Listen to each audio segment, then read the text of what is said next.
taure mamasikatana ya. Jesu akava kuti anokokwa nokuti they are facing a challenge. As he wanted to show me, I'm talking about the Jesus who must be the center of the marriage, whether in good times or in bad times. So waka invite Jesu auya, there was a shortage. Ndokubva vatuma mai vake kunotaura naye kuti wine yapera. Ndokubva apa in answer kuti my time is not yet.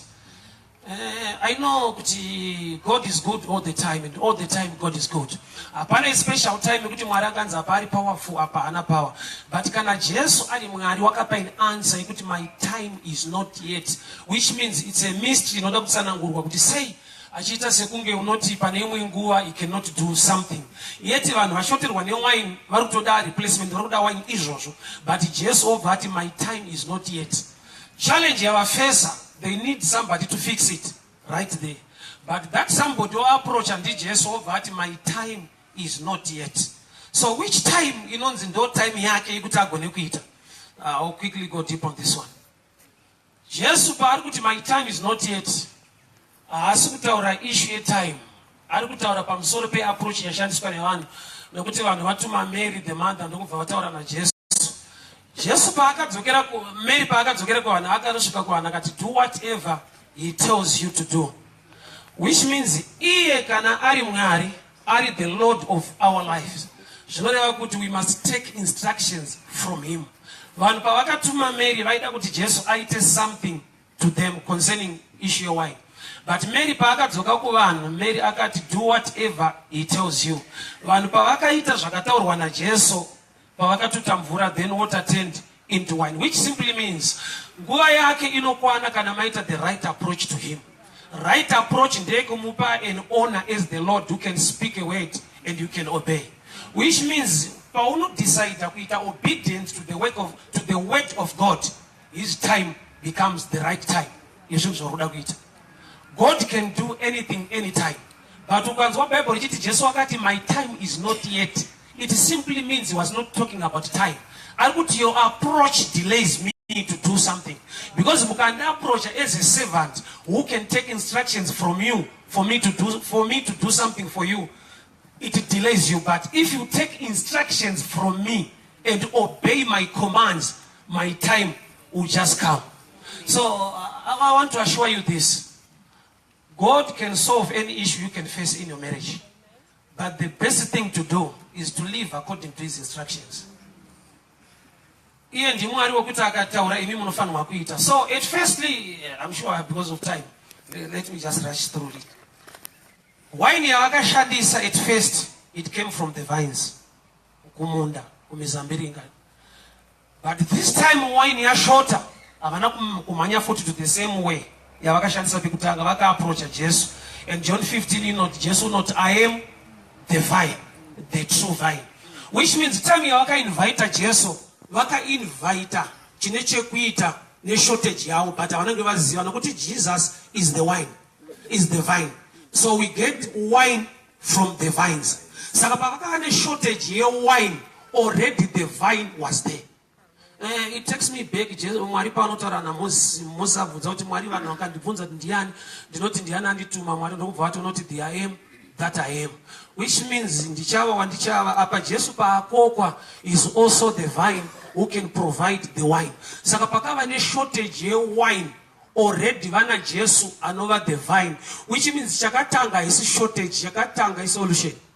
Somebody's not hearing me. Kana wine yakashota, iova ina Jesu anova the vine, and tichiwana wine from the vines, which means what started Bana John chapter 2 is not the shortage of wine, but it was the available of wine. Let me complete this way. That's why you need the Spirit of God to interpret scripture. Because with common sense naturally, there was a shortage. The first thing, they ran out of wine. But by revelation, Chakato Tanga, they had wine. Jesus Wacho is the vine, Acha provide the wine. Which means Chakatanga is shortage, is solution. Yeah. So which means you can start from solution than shortage when you invite Jesus. Amen. Challenges because we are later not already have got solution, because Jesus is the solution to whatever shortage you encounter in your marriage. So Jesus akava center of this marriage. Whatever challenge come, inenge yanunuka kuuya nokuti already vana Jesus anova the solution. He is the I am that I am. So vanhu pavakapengerwa newine vakaapproacha Jesus who is the vine. So havana kuenda kumunda kundotsvaka mavines kana kundotsvaka kune these guys vakaunderstanda kuti Jesu ndiani. Handifungidzira kuti pabudget ravo rekutsvaka mari yekutenga wine vaigona kungosubstituta budget vongotora Jesu, which means zvimwe zvinhu zvichakudhurirai kana Jesu usiri mumarriage.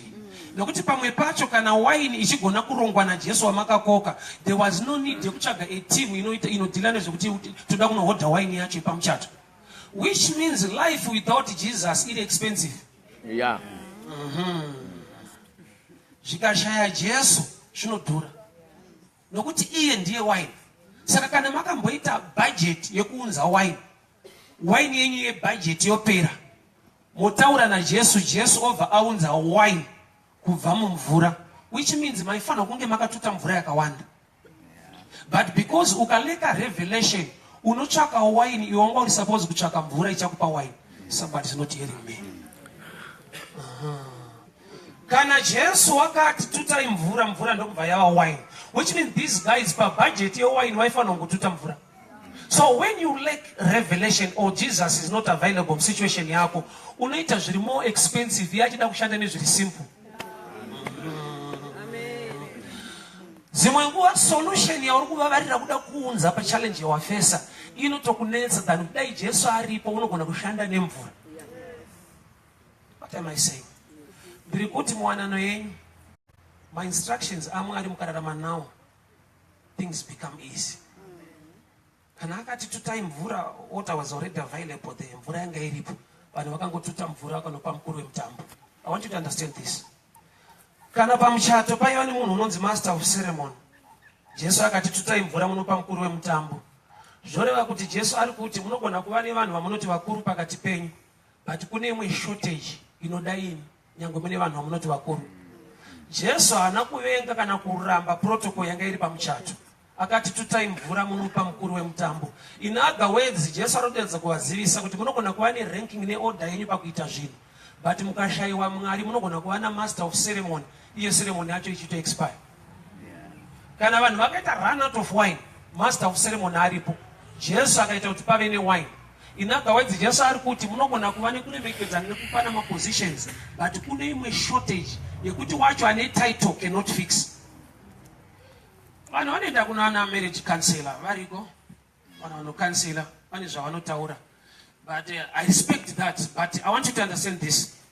Kune chekuti chikaita rise in marriage, even counselor haagoni kuchisolva. I'll give you a simple example. Murume akanetsa unonoudzwa kuti mubate zvakadai, mubate zvakanaka, mukadzi anetsa unzayo tara naye zvakanaka, zvikazodii akaenda kusmall house kuti adzoke panongoda nyasha. Nokuti ukanzi mukisi hawako hachauya. So there are times yekuti challenge yaenda beyond zvekuti even mabhuku hachashanda ipapa. Marriage counselor akavhura mabhuku ake anokudza kuti aiwa mubikire twakati, kana uya unomuhaga wako hachauya, haabikirike, haagike. Iyi inenge yekwa Lazaro yekuti panotoda Jesu anoti Lazaro dzoka. Beyond. So master of ceremony no matter anga ari available, but shortage yakaita rise. And the munhu akangova solution is Jesus. Amen. Wanano isina Jesu hapana nyaya. Nokuti icho chacho chinombonzi love haisi feeling, kufunga kwavanhu kuti love is feeling. Rangu Bible rinoti God is love and God is a person, which means love is person. God is love. Love haisi feeling. Kureva kuti kana wakutodiwa program yaMwari kapa wanano, anoti it's not good for a man to be alone, ndobva vamutsvagira a partner. Kureva kuti vanhu vanenge vatuka. Ukashifta ukaenda pana Genesis 2 verse 18, unonzwa yakuti the two shall become one. Yeti Mwari akaprocha munhu one, akati hazvina kunaka kuti uve wega, ndobva vatsvaka a partner. Chatsvagirwa a partner is for them to become one. Panic confusion, and I'll help you. Adam was one. Mwari vauya akati it is not good for a man to be alone. Saka Mwari vada kudhila loneliness yemunhu, ndokuunza a partner anonzi Eve. But the main purpose yekunza a partner is for them to become one. So which means kana iri program ya marriage kuna mwari aisiya vanhu 2 ndiye munhu 1. Kuti vave 1, God must be the center of the marriage. Pakaita mwari pakati pavo, munhu akatanga kutya mwari, things are sorted. But uyu akatya uyu akaenda kusina uyu zvatopera. I've met people kuti vanotya munhu wamwari than mwari. Ino paridza mazvita. I met another man. Aisvika fodya takangosangana pakona mutauni. Ndokubva angoibata kumberi kwaitsva kubva aisa muhomwe. Munhu anouya upatoparidza. Chakaringa mandiri ndechekuti this man ari patight. Haatye mwari. The place and many things concerning the birth of Jesus. But the fact yekuti anoziva kuti Jesu wakaberekwa, he became man. Wakauya panyika, he was born of flesh. That fact, though it is so powerful, yandiri kurigada as good soil. Level of knowledge ikava 30%, but kutenda kwake kuri pakuti Jesu wakaberekwa. Anytime, any day, celebrating the birth of Jesus is not a sin. Ichokwadi ine kuti Jesu akaberekwa ndo pane nyaya. Kana tese tiwirana kuti Jesu akaberekwa akava munhu, we are okay. Musi upi, that's another percentage, that's another level of knowledge. So ndinogona kuva wrong per date or per day. Chisingaite wrong kutenda kuti Jesu wakaberekwa. He was born of flesh. He became man and dwelt among us. Na kuti kuponiswa kwangu akusi pa date kuti 25 December i January. Kuponiswa kwevanhu akusi pa date. Kutenda kwevanhu hakuna kudyarwa pa day. Saka uchiona tine challenge pa secret kana pa issue ya Sabbath. Bible rangu kuna Genesis rinoti on the 7th day pazuva rechinomwe Mwari vakazorora. Yaiva Saturday here? No, Mwari ine makeys. Bible rangu rinoti Jesu atara kuna Peter, I give you the keys of the kingdom. Regarding this statement, giving has not changed, whether Old Testament or New. What has changed? How to do it. How to do it. By law, vaiva ne pressure, vaiva ne fear. Ukasadai, ameno zvako ukasadai, the divorce will come and attack you, ukasadai. But the New Testament church, Paul is saying, nekuda kwe lawyer ivapo yaichikisa nekuvhundutsira vanhu. Vandoma vaitira kudara. But in the New Testament church, it's out of love, number 1. For God so loved the world, he gave. So giving must be led by love. Ukanzwa mauri iri entertainment. Church, ukanzwa mauri kuri kunzvimbo yekutandara nekufara. There is no need to be a partaker of the blessing and nzvimbo iyoyo. Because to you it does not mean anything. But ukanzwa Mwari vachiminister muupenyu hwako. Shoko raMwari richikushandura muupenyu hwako. Shoko raMwari richikucomforta, richikudzidzisa nekukusimbisa. You need to act like wise to be a partaker of the blessing. Why? Because God is speaking to your spirit, to your heart, to your mind. Kuappreciate zviri kuita Mwari muupenyu hwako. It's out of love and understanding. People of God, hear me very well. What has not changed is giving. What has changed, how to do it. No way. Wakasungikana, wakaneta, usina simba rekugona kukatanura kubva patambo iyoyo. Usina power rekupfugama kuti unamate uche. Uzapane pa unotambudzika zvekuti unopera simba mukuchema. Simba rekupfugama kuti unyengetere unamate risisimo mauri. But God is so faithful. Rudo rwaMwari runoshamisa. From nowhere, 2 men just appeared to untie the donkey. Mwari ngavakuwanirewo nyasha idzodzo mune zvese zvawakaneta mukusungirirwa mukutambudzika. Help is coming. Help is on the way. The blessing of the Lord will reach you, for his hand is not short. So Jesu waprofita pamusoro pedhongi riri mberi uye rakasungirirwa. Zvichida dhongi iri kune kwaraida kuenda, but nekuda kwetambo hapana kuri kuendwa. Muupenyu tinosangana netambo dzakawanda. Mamiriro economy inogona kuva rope pabusiness rako. Waida kuexpanda, une kure kwawada kuenda, une zvizhinji zvawada kuita.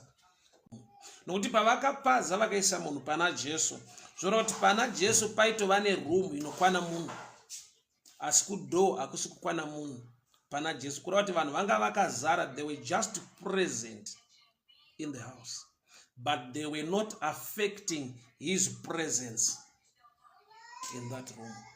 So munhu akava pachurch akasava muna Mwari is a blockage to others. Munhu anogona kuva pachurch but oregera kuva muvepo hwaMwari, ndo paanoproducer a character iri so strange yekuti munhu anogona kunetseka kuti asikana pachurch ndo pandakunyewa, pachurch ndo pandakutukwa, zvinhu zvandakatiza kunyika nekumabhawa nekupi kwataiswerawo, but ndauya muchurch the same thing is happening. True, zvinoita. Why? When people are just present and they are not in his presence, they will manifest such a character, iri rebellious, iri dangerous to those who want to come to Jesus. So kudoo kunogona kuzara pana Jesu pane mukana. So character yavaita yekubloka munhu kuti asauye pana Jesu, it shows kuti vanga vakawandira kudoo but vasiri paari, vasinei neuvepo hwake.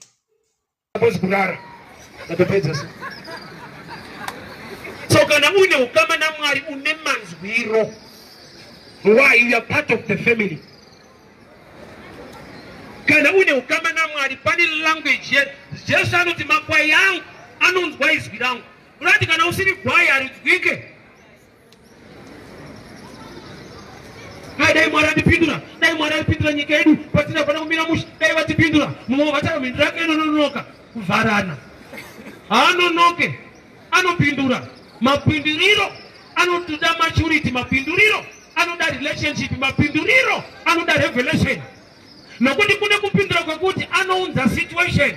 Mubhoti raJona vanhu vofungidzira kuti imhepo iyari chisingadiwe chikabuda imomo mubhoti, vanotozoona kuti aishi tatakura timu isiriyo. So what you are waiting for? Hausi kumirira kuti Mwari apindure, wakatomira wakapindurwa. Why? Nokuti kune mhinduro meri ukasabereka Jesu watinyudza. Takatompiwa, son is given, but you must give birth to the child who will develop to become a son. Isu toto nature the child kusvika a son for him to help us. Pani mari yatakamira kuti Mwari vandipe. Pawakatopiwa 1,000 iye ndo pawakatopiwa 20,000. But hauna kuita zvawaifanirwa kuita kuti isvike ikoko. Iwe waitoda amount iri 20.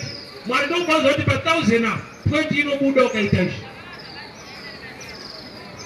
Saka nanhasi wakabira 20 iyo uchidya 1,000 iyo. Ndopedza newe.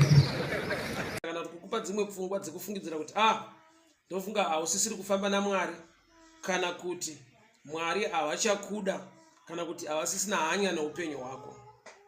Mufunge hama dzangu murwendo rwokunamata, inosvikika nguva iyoyo yekuti unofungidzira kuti Mwari vakusiya, Mwari vakutiza, Mwari vakuramwa, kana kuti havana hanya newe.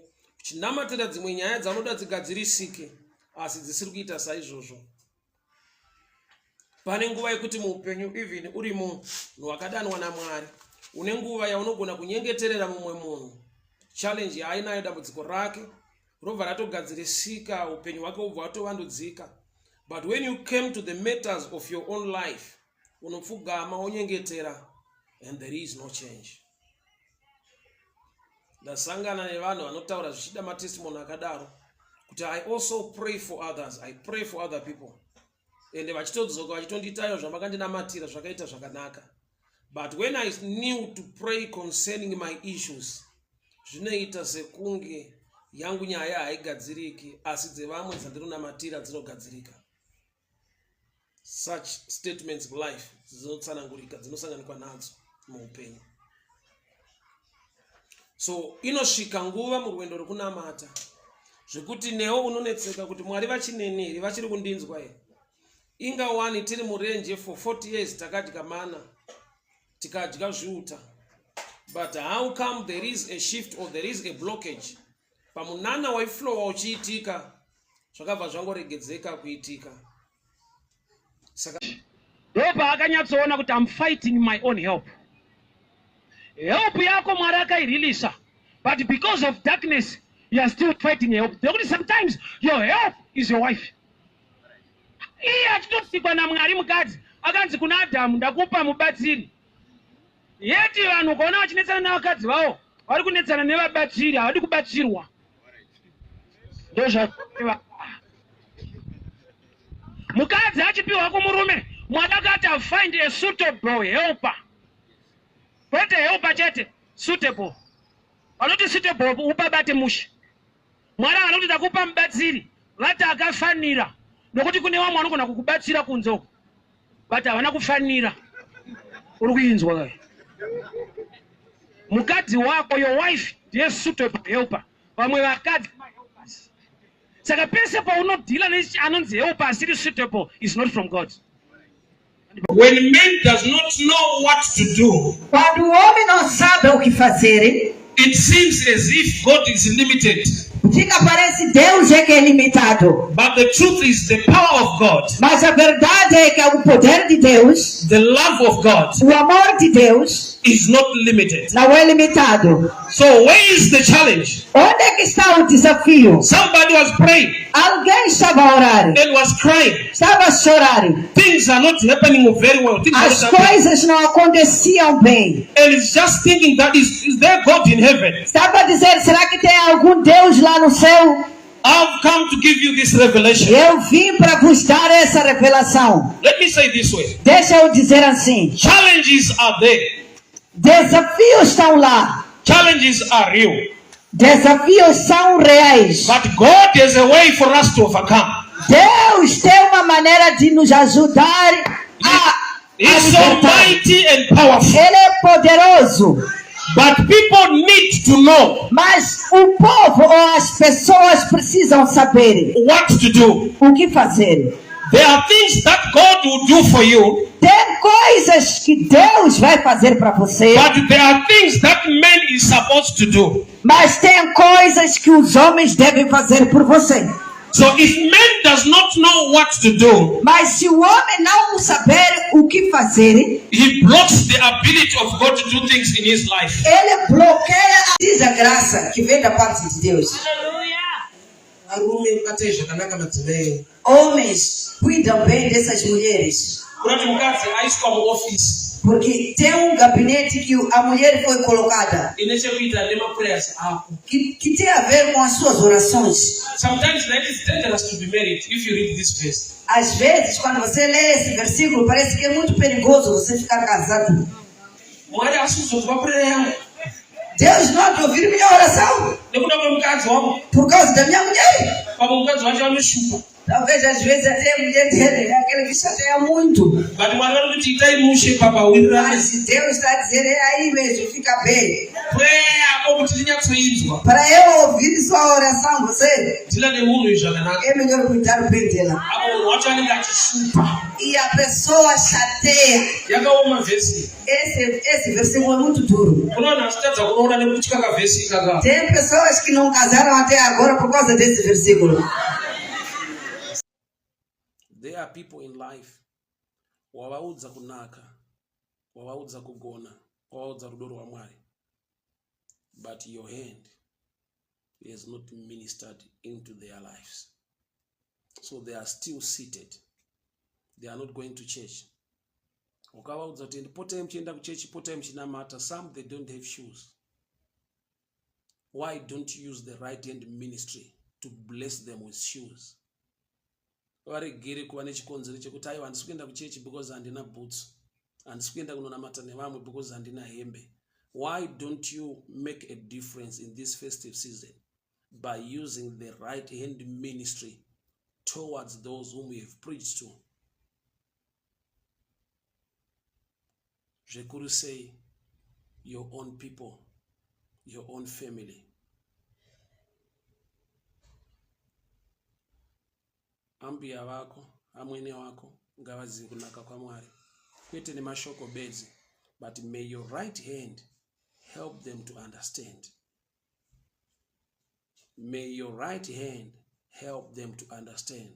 May your right hand help them to stand. In this festive season, there is somebody somewhere there anotodawo Mwari nekunamata Mwari, but pane zvikonzero zviri mu physical dimension zvinoda the right hand ministry to make others stand so that the power of God will touch their lives. Just a pair of shoes, maybe just a shirt, a trouser, for somebody to know the love of God. Ndataura ndikati, we have preached the love of God, but patasara, patakundikana, pataneta, we have not demonstrated the love of God towards humankind.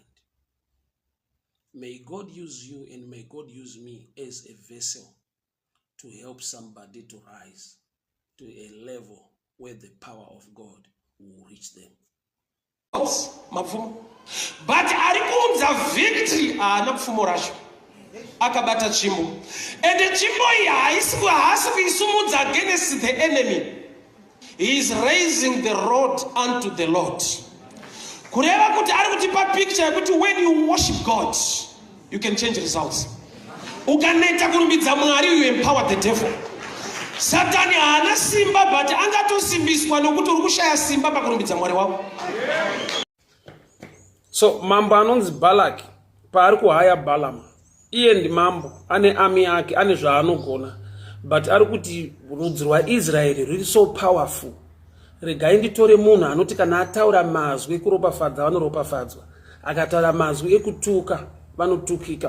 Kureva kuti mambo uyu nyangwe anga ari muhedheni, mambo uyu akanga asingazive zvekwamwari, but akarespecta the office yaprofeti, akaziva kuti murume uyu mazwi ake anokoza something to happen in the physical. Handizive mufundisi wako, handizive your spiritual covering, but I encourage you kuti uve nemazwi anotaurwawo pamusoro peupenyu hwako nemunhu wawakatenda waunoziva kuti ane nyasha neropafadzo yaMwari. Gona kutsvaka mazwi anotaurwa pamusoro peupenyu hwako. Mambo uyu ami anayo, simba unyangwa anaro nemasoja ake, but ari kuti handei tinotsvaka munhu, kureva kuti anotoziva kuti zvipo inyasha dzakagoverwa vamwe vanhu. So in life usashayiwa anotaura mazwi eropafadzo pamusoro peupenyu hwako, ari muhigher authority, ane grace, ane nyasha dzaunotenda ndende dzaunoona dzichimanifesta nyangwe nemuupenyu hwake, kuti ataure mazwi eropafadzo pamusoro peupenyu hwako. Haugone kuzviropafadza, asi unotoda the higher office to bless the lesser. Handiziva kwaunopinda waunotenda, but tsvaka mukana wekuti uende kwaari wondopfugamawo pataurwe mazwi pamusoro pako. Why? Nekuda kwekuti mambo ichiri kuita kuti ahaye Balaam kutoziva kuti kune vane nyasha dzokuti vakataura mazwi pane zvinoitika.